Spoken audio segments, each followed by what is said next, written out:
Good afternoon. This is May 21st, 2025. Um, since the beginning of this year in January, as I have been preparing with the with my work since 1974 in a system I developed called the 3C communication and counseling system. What really happened is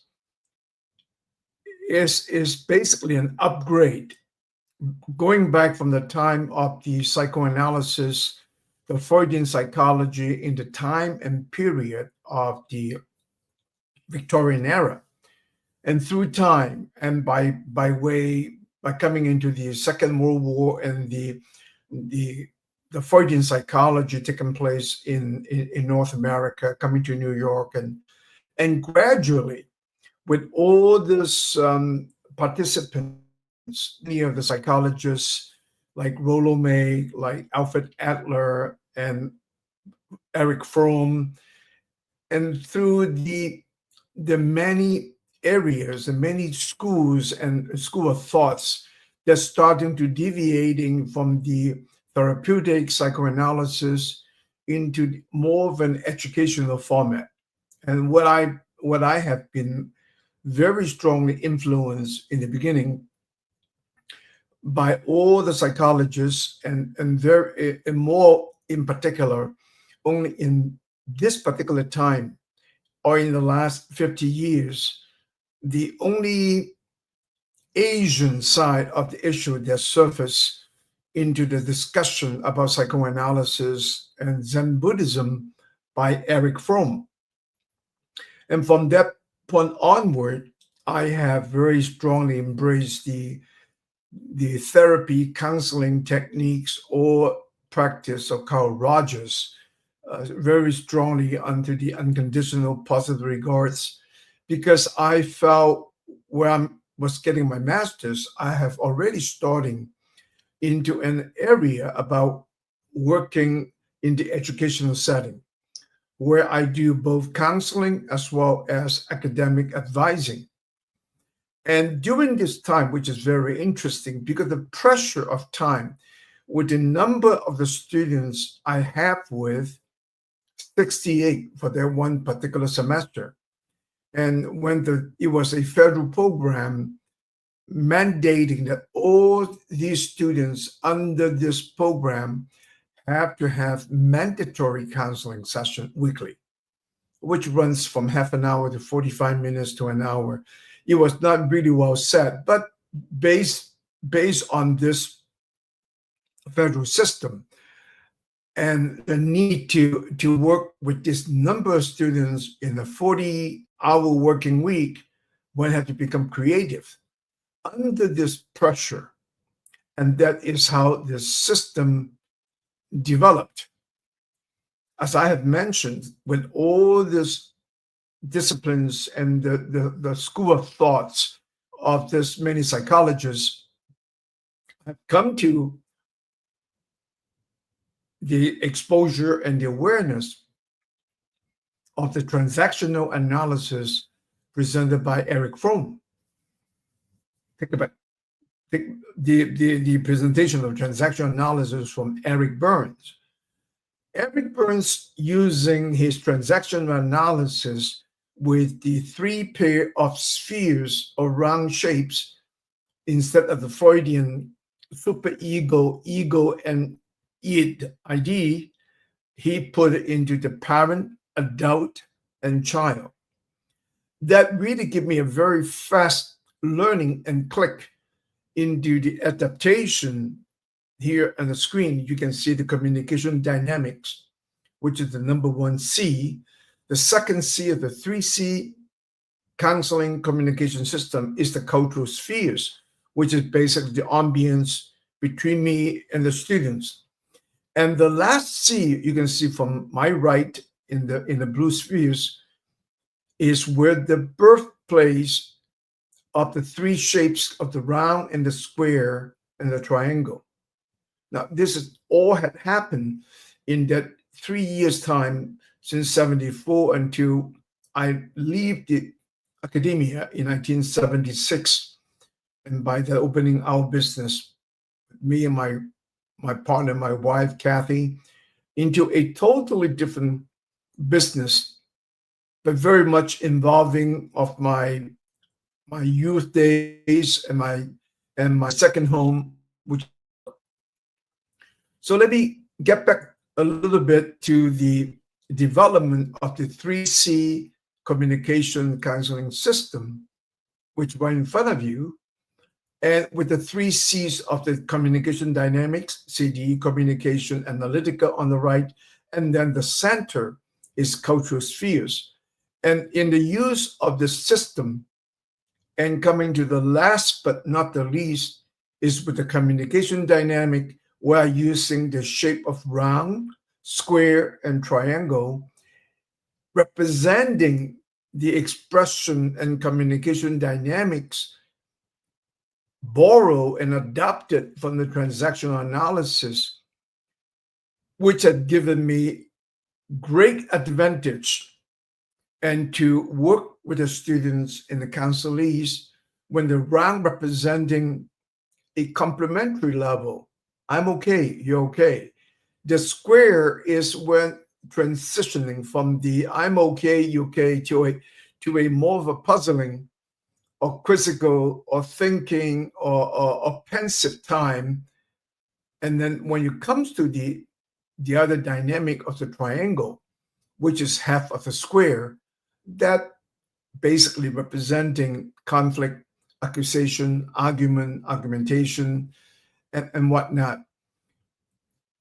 By me developing the 3C system, had allowed me, by blocking an hour of time during the week, to gather all my students and to present them with this system, which I have developed in 74, start using the 75 and 76.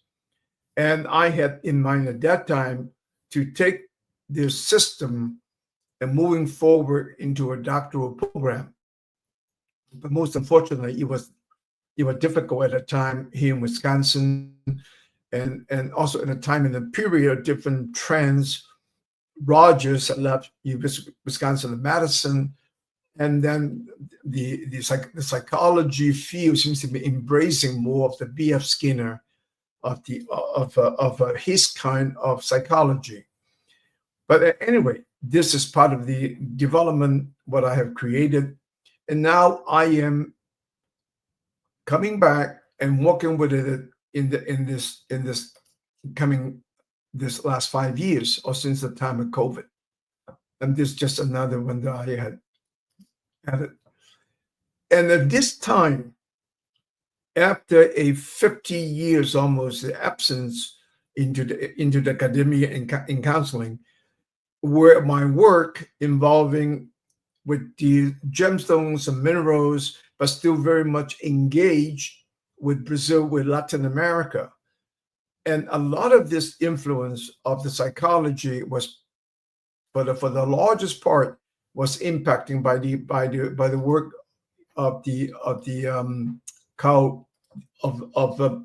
basically of the work of Paulo Freire. And so in what I'm trying to look into the work on the 3C counseling system to the psychologist round and square.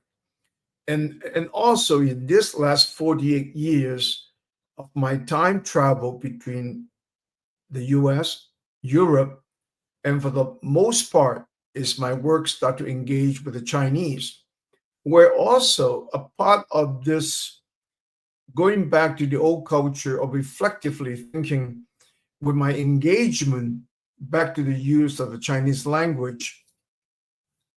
And this is where it become more the gravitational forces, where I use the round and square to express, to borrow the transaction from the transactional analysis into the application counseling format with my students. So within this year, I have written 2 books published by Amazon Kindle. The second book is basically I'm asking myself cultures or civilization and using very prominently of the term conscientological study or conscientological analysis. In a way, I'm setting myself with the pace in the use thinking of the influence I have from the Brazilian educator Paulo Freire and using his one word, conscientization, which had basically influenced my thinking and the development into this field of study. Here is a figure I'm showing how I using the cultural sphere, using all the terminologies that we are using today in the digital era called blockchain, AI, data storages, quantum algorithm, so on and so forth. And also, this is the transitional time when I'm thinking, reflecting, and thinking about how can the psychology round and square, where I think the 3 C's, a universal counseling language, and that bring in the psychology and round and square and allow me to reflect more about the word conscience, again influenced by Paulo Freire. And here is the Chinese word conscience, and why in the West, from the School of Psychology, are using the word psyche. Psyche is a Greek word. Is in the image of a psyche is a nymph, one of the Greek mythological characters, and sitting by the pond, looking down at the pond. Well, that body language is basically invoking thinking, which I put in here, and emotion, wisdom, memory, soul, intelligence, mind, spirit, cognition. I'm trying to put in all the vocabulary that I'm trying to make association in the Western mindset in the use of psychology. On the other hand, I have make the same aggregate, throw it into China and into Chinese, and to summarize it all, the character of a heart came on. And also, subconsciously, this is the language spoken from the hearts, coming in from the 14th century, the Chinese thinker philosopher Wang Yangming, where is also I am stepping into the Wang Yangming's study, and along with the work of Paulo Freire. But before I go into all that, a little bit into our digital area and in what I'm emphasizing with the use of the cultural sphere is to determine what area we are stepping in. So I want to using this thinking process of creating my cultural spheres. Here is where I use the IT, in the past 30 years of the information technology, joining in with the AI, which is artificial intelligence, then I'm creating the cultural sphere I'm engaging today called Itai. In that short period of time, in that particular week, what I'm working on with the AI groups, such as the Claude from the Anthropic, such as ChatGPT, and also emerging out is the DeepSeek.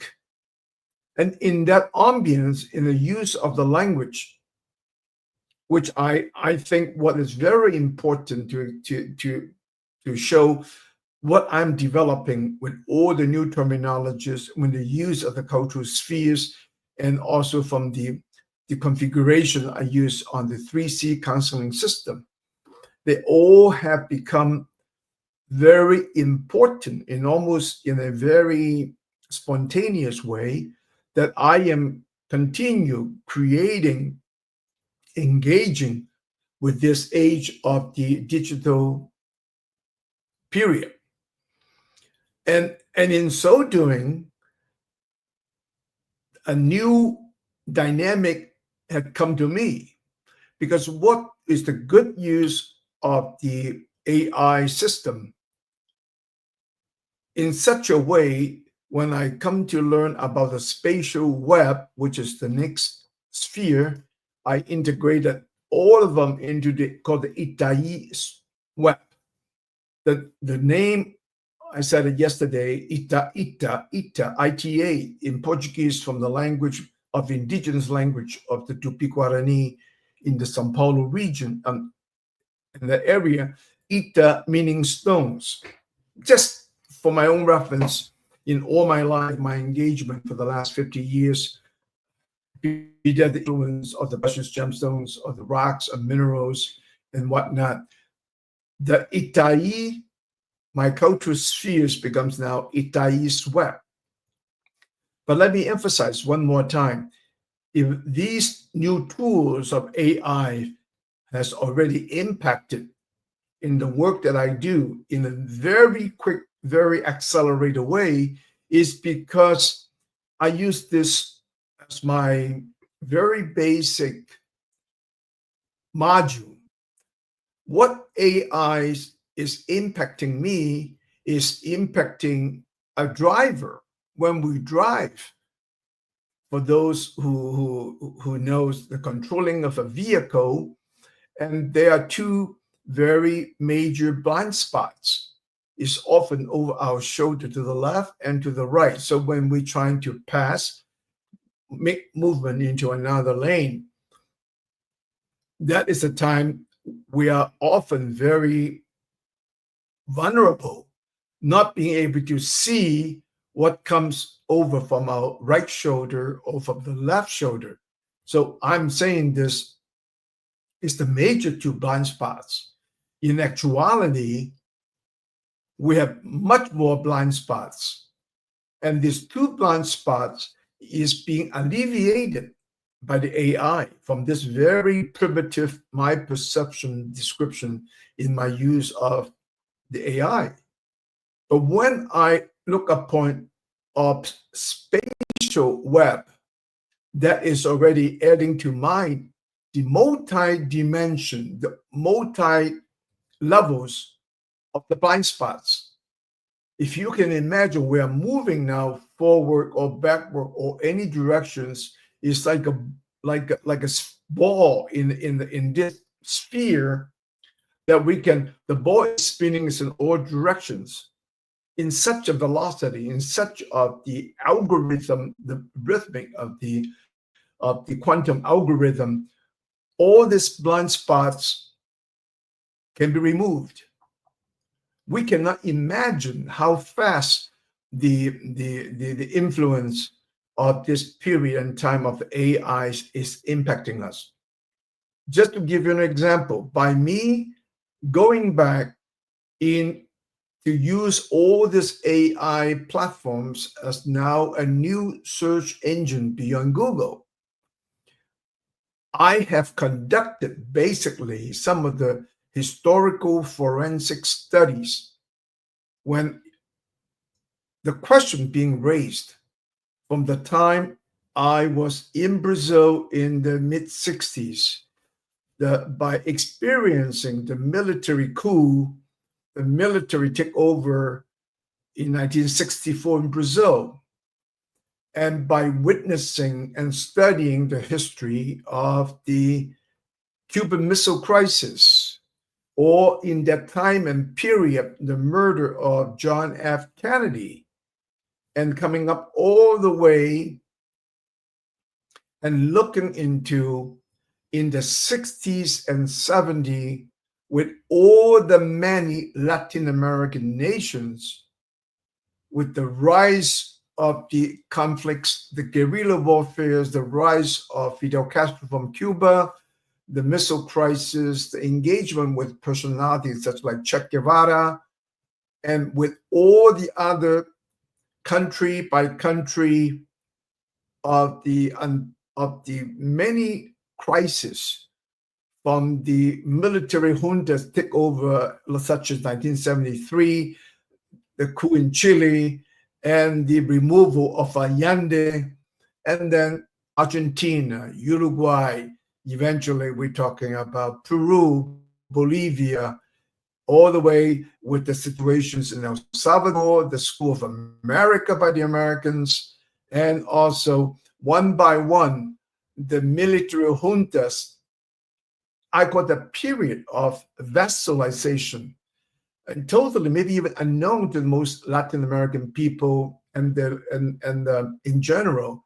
All the military regimes were fortified by the American political issue, also called the Monroe Doctrine.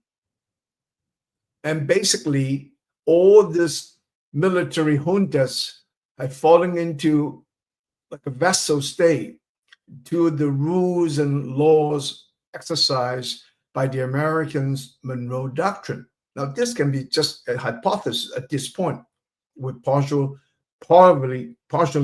true to me, or the perception I perceive as the vassalization of the Latin American nations, until more to be proven, which is coming onto the regime in Cuba when Fulgencio Batista left Cuba with $700 million cash, rejected by the Americans, rejected by Spain. Eventually, he was accepted by Portugal and moving into the island of Madeira.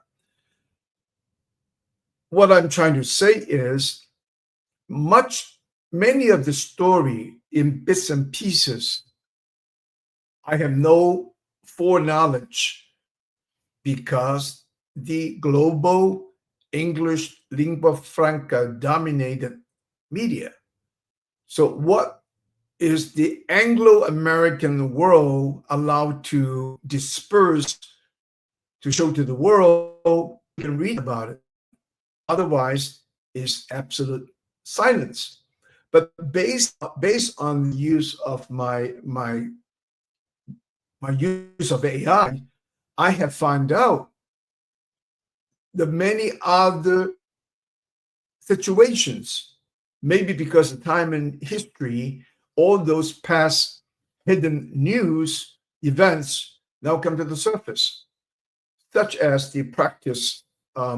We talk about the first 1954 coup in Guatemala, where the involvement with a major American company called the United Fruit Company, but on that board of the United Fruit Company, having two American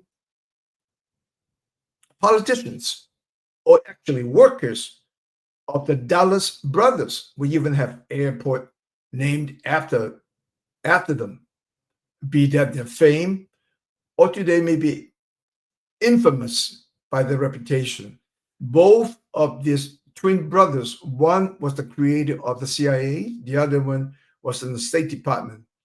But at that particular time of the period during the administration of Dwight Eisenhower, they were being paid and serviced on the board of the United Fruit Company, which remains today to be the biggest corporation in Central America. Every day we purchase Chiquita banana. Well, that is the company that had both of these personalities engaged, involved with the sets of circumstances when the Guatemalan president, Albenz, trying to help the workers, the banana workers, with this slight raise of salary. And that, as it turned out, he was crushed by the influence of the Americans and also by the influence of the United Fruit Company and their influence. The second story about the Cuban crisis, not until recently or a few years back, well, when the crisis happened with the Russian coming to the Cuban with the missiles, well, eventually the situation got settled by John Kennedy, basically with the exchange where asking the American to remove their missile sites in Turkey aiming into Moscow. If the Americans will remove that, and the Soviet Unions will also be removing their missile sites coming into Cuba aiming at North America.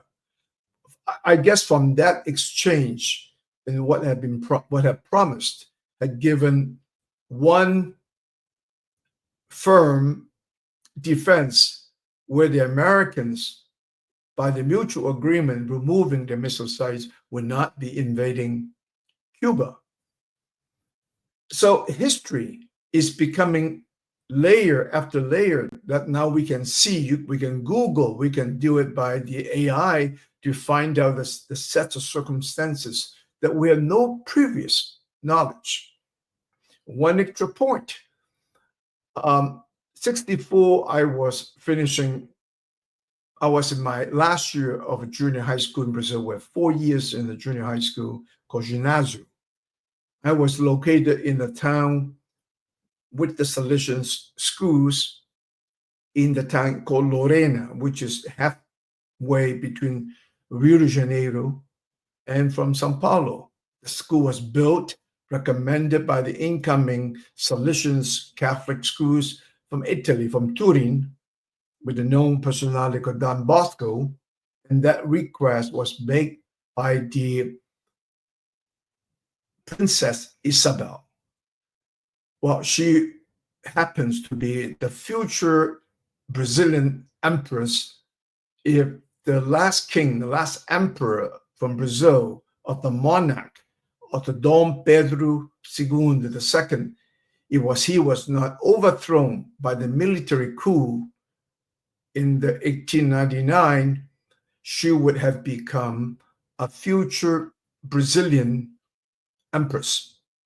And she was a very bright and also very forward-thinking, such as the monarch of the last 3 kings, Dom Pedro II, Dom Pedro I, or the Dom Pedro I, who declared the independence in Brazil, where his father gone back to Portugal, John VI, to rule back in Portugal when there was an upheaval in Lisbon. The moving of the King John VI to Brazil was to avoid the Portuguese confrontation or the endemical status between Portugal and Napoleon, when Napoleon invaded Spain and eventually Portugal, and by trying to tell Portugal and the coastal area, to block off all business and all commerce with England. But Brazil already had always been a very good relationship with the United Kingdom and the commerce and the business. And that was part of the story that the Portuguese King John VI moved to Rio, taking his entire entourage and entire cabinet and created the constitutional monarch in Brazil. So it's a bit of an argument. Brazil was never colonized. The Portuguese never had, by the Portuguese exploration, the longer history, they were always looking for settlement. The Portuguese citizens, the Portuguese navigators have always been seeking new settlements because of the size of Portugal. That's another story. But all in all, what information and the AI we have today is opening all sorts of opportunities. For the most part of it, it's very positive. But will the AI bring in any kind of a negative to the future? But like all things, it can be good, it can be not so good, depending on your application. This is what's leading me to me on the next 2 images. I'm trying to using the direct translation of the Chinese talking about AI, where they have translated, naming it the labor of man creating smart and human wisdom. Well, in so many words, the Chinese actually is calling this is a not artificial intelligence, but as a man-made wisdom. And this is a tremendous differences. If I had not forgotten installed my other configurations, which I'm seeking here, I can go back. As always, there's no apparent. I had missed one of the configurations in my development of the psychology round and square. In the next phase, I want to emphasize, which I've entitled the Pedagogy of Conscience. In the last 5 years since COVID, when I'm coming back after 48 years, when I developed the counseling theory, the counseling practice of the 3Cs, and in this last 50 years, by my going back and forth to China and to get reacquainted with the language I used to know. I left China at 14. So for a long time, I have not been using the same language. However, this is the time and period where in my last C of the communication analytica, it became very prominent in my use of the shapes representing round, square, and triangle. It becomes the major theme today, which is creating, you can see visually, is a symbiotic relationship in the counseling system that I use and in the three shapes representing the different expressions and mode. It becomes more of a cultural zone where I think the interuse of the 3C communication system, or just using the term of psychology round and square, will give the field of counseling and psychology a lot easier use. This is the adaptation from the Eric Burns work and the how Eric Burns using the parents, adult, and child, adapting or reformulating the ego states of the Freudian ego states of of the superego, ego, and ID, and are all part of the transition. This transitioning of culture and using of the symbols and using of the shapes had allowed me to create the counseling system 3Cs, and now with the prominent representation color of the blue, green, and yellow of the psychology round and square. So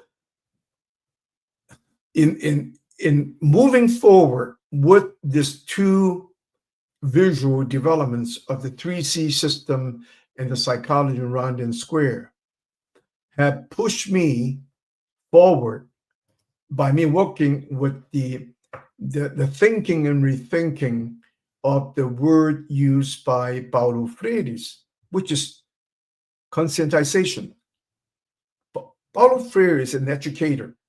And what I found it very interesting doing my research in this past 40 years, indirect research while I was in business, but I still have always thought about at the end of my business career, I would like to continue the work of 3Cs and will continue the work of in the educational psychology, where I have found Paulo Freire's conscientization and in the expression of the Romance Latin-rooted language he using to conscientize, put it into action, and in that action to have conscience, I have found in his development very similar to the earlier work of the 14th century Chinese teacher, scholar, philosopher, and also as a magistrate for the Ming Dynasty,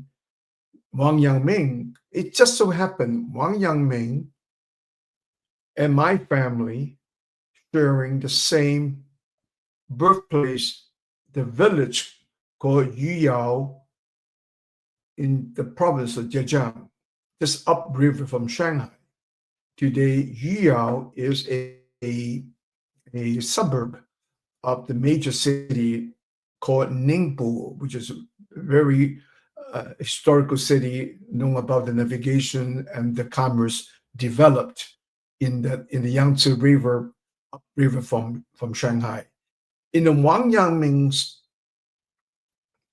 contribution is where he had a way to consolidate it, creating the confluence of the school of thoughts of Confucius and the school of thoughts of Lao Tzu, of Tao, and also the teaching of Buddha.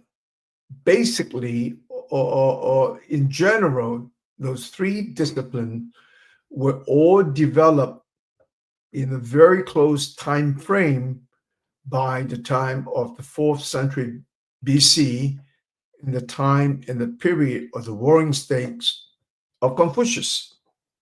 And Wang Yangming had consolidated his work together, and by calling it Xingshi, in this picture, the character of the heart is right in the middle, and where I have translated conscientization into Chinese is basically the study of the kind heart. Heart, kindness is becoming my adaptation of the conscientization of Paulo Freire, and the consciencology just showing Wang Yangming's work. I'm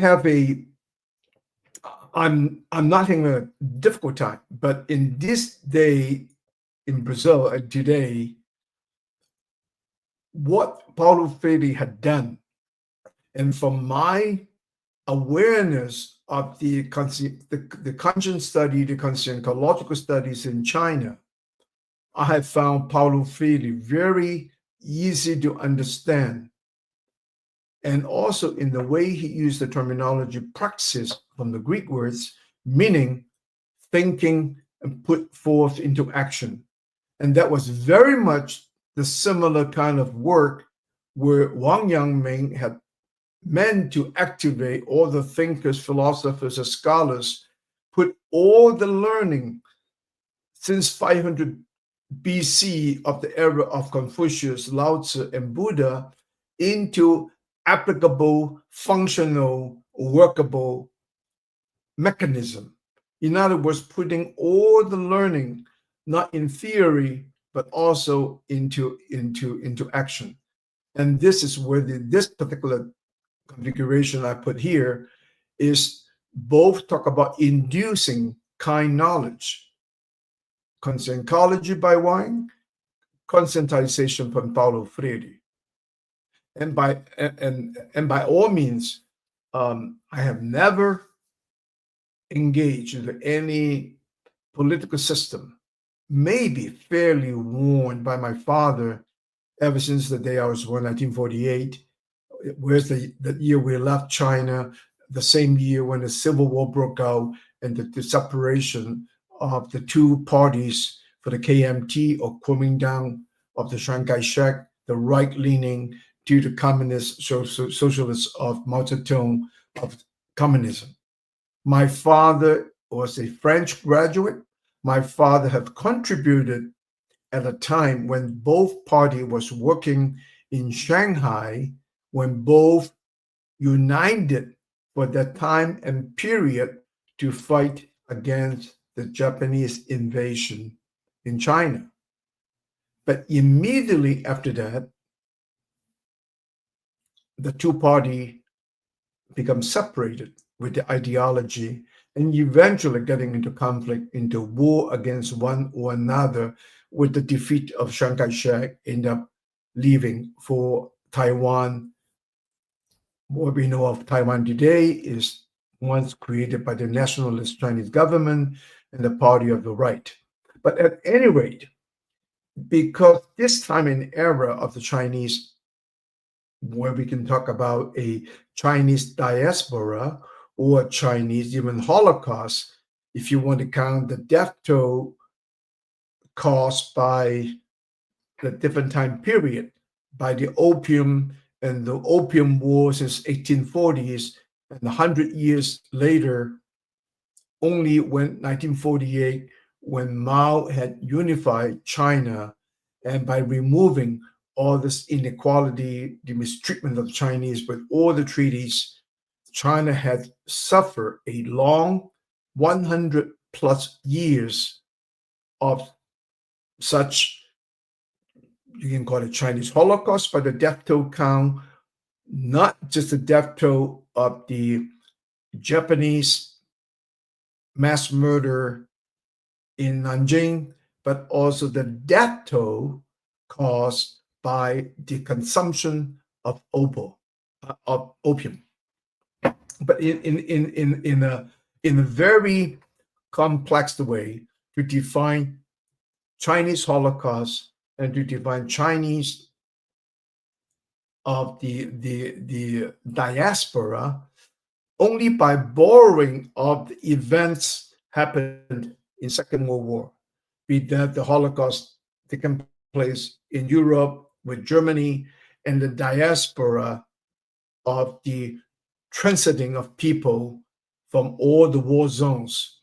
And this is also part of my writing about the Chinese Holocaust, the Chinese diaspora, because this involving in an extended time and period dating back to the early invasion when the Mongols had invaded the main area of China, the Middle Kingdom, which created the dynasty of Yuan.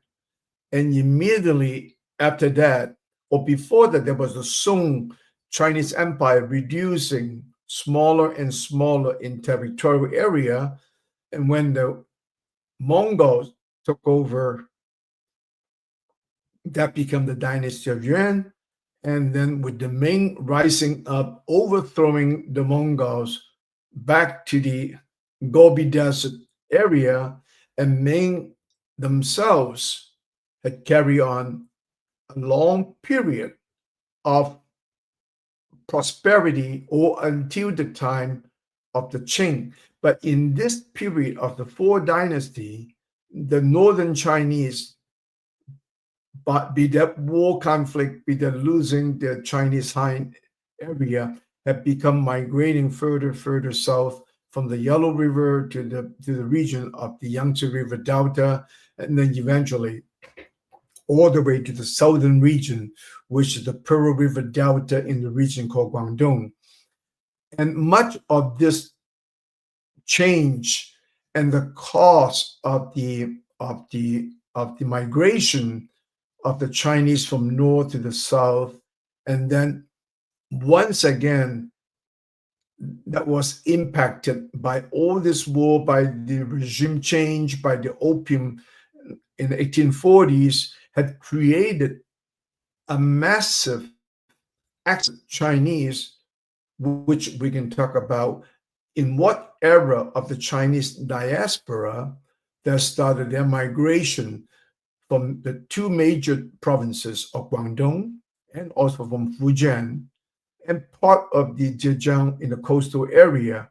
And all this, by me using the cultural sphere, we can look into the Americas in the 1800s, 1840s, and with the changing with the system of the slavery or the abolition of slavery early on from the Americas and later from Brazil, and in between in the Caribbeans, there was 150,000 Chinese were emigrated, is almost due to the reason of the abolition of the slavery, and the Chinese had replaced a bulk of that indenture slave labor.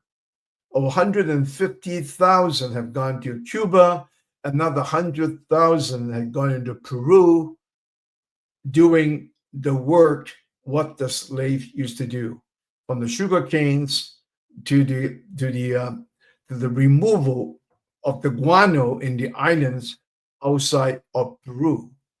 And then with 1840, with the discovery of the gold in California, and another set of a migration of the Chinese had gone on to coming to the Americas, coming in the region of Mexico's, so on and so forth. So in this time and period, uh, I am part of the diaspora. The different time frame of the cause of migration of diaspora from the early 1800s then to the future of the war of the Chinese changing from the Qing era to the New Republic, and then with the fight between and amongst the warlords until a almost unified China in its early republics. Then came the Japanese invasion, and that have caused another diaspora and the runs of the Chinese into the Southeast Asia region. But in and between was very interesting based on my research of the time and period of the Ming era, when they were trying to standardize in the use of silver, involving another major contraband of silver coming from the Spanish New Spain region of Peru, with the silver from Potosi moving up to the Acapulco, and from the Acapulco they transfer over the continent to go to Spain, respecting the un quinto, or the 1/5 or 0.20% of the silver found in Potosi, present-day Bolivia. And in this conglomerate, with this discovery that I found of the silver from Potosi had impacted the trade over the Pacific by the Nova España, the new Spain, from the Philippines, between Mexico and the Philippines, and that involving another dynamic of economics that bring in the Chinese who had gone on to the Philippines, who stay outside of the walls of Manila, Coparion, and there was several uprising and then harm or killing have done to the Chinese, but with the main development, not as a diasporatic kind of a venture, but more so it's an economic, with the silver heading into the Philippines in Manila. And that's what we become known, the Manila galleons, going back and forth between Manila by the currents going up to Japan, coming to the coast of the Portland or the Oregon area of U.S., and then eventually back to Acapulco, the Mexico City area. And this is giving me some reading, more historical reading of the migration trends of the Chinese. Were there a diaspora event, or were there the Chinese merchant engagement involving the Filipino area of the Spanish Empire in Asia and Mexico?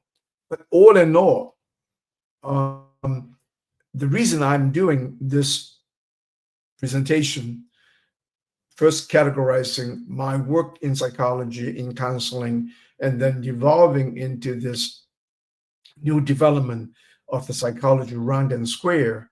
And in all this past 40-some years, even in my trade business, in my global engagement business, also have added or contributed to what I know today. And that's how I see that the need today and the possible the development of the pedagogy of conscience, and by me borrowing one of the pioneers in this particular time and moment, highlighting this Brazilian thinker, philosopher, educator, Paulo Freire.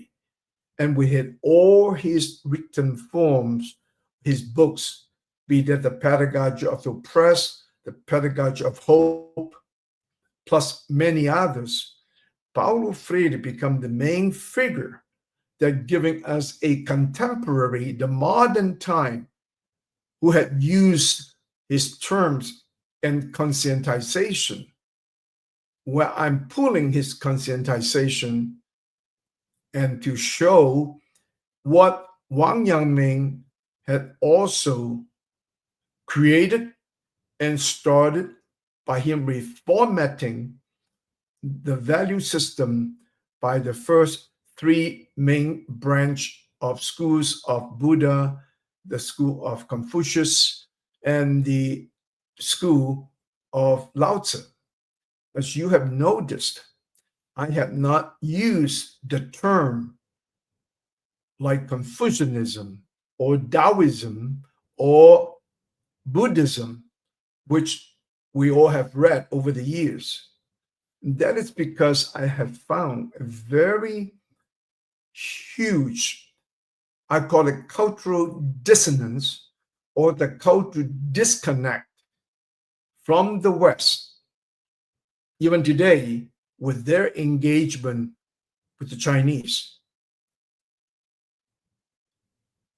I am a great, I have my greatest, deepest respect with my exposure of education and learning, starting with the Roman Catholic schools. Once again, I am very proud of the fact that I have attended the school of the John Bosco, the Salesians from Turin or Torino, Italy. They call themselves the poor Jesuits. And I myself was baptized by the first Jesuit mission by Matteo Ricci in Macau. My academia, the collective learning until the college time, were all very much influenced, even today, by the work and the teaching of these two Roman Catholic orders, the Salesians and the Jesuits. However, let me put this in this mindset. I'm not here to accuse the West, who have, for the last 500 years, and that's how fascinating I am with the history of Portugal, with the Portuguese navigation, with the Portuguese mariners, including Columbus, who is today very much questionable of his authenticity, which he was Portuguese. Okay. However, let me just put it in this way. Since 1492, the Western expansion to the Americas, to the colonization into the Africa, to the British, eventually the ocean power surpassing the Portuguese at the Iberian and Spanish, and then the Opium War, and then the colonization of India. Even at that particular time in point, India and China is almost representing 60 to 70% of the GNP in that time of the 1400s or 1300s. In a world, we can allow dating using the big data, the timing of the wealth of India and China. Nevertheless, they lost to the military and the industrial revolution power of the British. But in all this time, which I have recently discovered, in even the strong school academia, the academicians and the scholars from Rome, with much respect, Rome had become a very centralized figure, if not for the eastern of the Roman Empire, but at least in the linguistic groups of Spanish, Portuguese, Italians, French, in the dominance of the western part of Europe, from the Italian peninsula all the way to the Iberian Peninsula. The influence by these Jesuits, the Dominicans, the Franciscans, and a large number of all other orders, they have all using the term ism, as we use in the West as Judaism, Catholicism, Islamism, and eventually the future Protestants or Protestantism. Okay, the ISM indirectly, when they use the ism with Confucius teaching, Confucianism, Buddhism, and Taoism, they have accidentally pulling in the three conscience-based disciplines, have them enveloped into the monotheistic West, which all these four branches, all coming from the Abrahamic culture of the top, which is monotheistic. Ignorance is not a crime. Ignorance also not a sin. But by me highlighting where even by image, by the Westerners, by the Western missionaries that came into China to look at, there were temples, there were halls that people put in incense, that people put in the bow, the kowtow to these statues. They thought of these figures as deities, but none of that were true. But I can understand how the West, taking this perception of the Chinese and the many ritualistic, have some very similar parallels of the religions in the West. But the fundamental value system in the Chinese, or even since the time of Confucius teaching, then came Lao Tzu's Tao, then came the Buddha's compassion, had the very solid foundation is to always to cultivate one's innermost values and not by any externality of deities and God. And I felt this is where the conscience, the Chinese using of the character heart, the language of the heart can be translated to the conscience. And more so in this coming era, by the rise of the current digital revolution, evolution, or a new era of the economics development,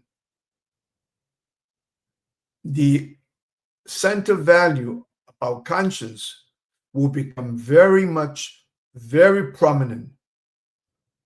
And just so I hope, if the West have not perceived this conscience value center of the Chinese, and I hope in the coming 500 years, the West can develop a better understanding, a better grasp of the present day Chinese in what I call the conscience efficiency, or the conscientological efficiency, which none of them coming from the externality of the God-based value system for most of the West. And by my most sincere expression, none of this is in the form of attack or offense about the West continue to belittle China or undermining the Chinese, because none of the Chinese practice now and in the past were God-based, or Deity-based is a 24/7, 365 days, nanosecond is questioning in what we do is right or wrong. And this is the moral compass, is how we were brought up and are still being used in such a way. And I hope by raising this conscientiological awareness and to encouraging to develop the pedagogy or the system of learning or the system of education with more a focus of conscience. And conscience can be as simple as in the use of Disney's character in the storytelling of Pinocchio, who's Jimmy the Cricket. That all young children can learn not to lie, not to let the nose grow like Pinocchio. And conscience have been said in all cultures and all languages, from ancient Greeks to the time with the Chinese, ancient times also. Conscience is almost like a natural herb in colors all green. But to find this healing herb, people get to look through more the general plants and greens and to discover this precious, healing, humanistic, and not deity-based knowledge. And this is what I will continue doing my best in the use of my configurations, pictures, that I think that is the direction I'm heading into. And I hope for those who have interest in about my collective work, with now the real focus is to develop the kind of a future, we call it the conscientiological civilization, ecological or economical civilizations, that is very much engaged with our own conscience, the innermost compass of rights and wrongs. Thank you for your attention.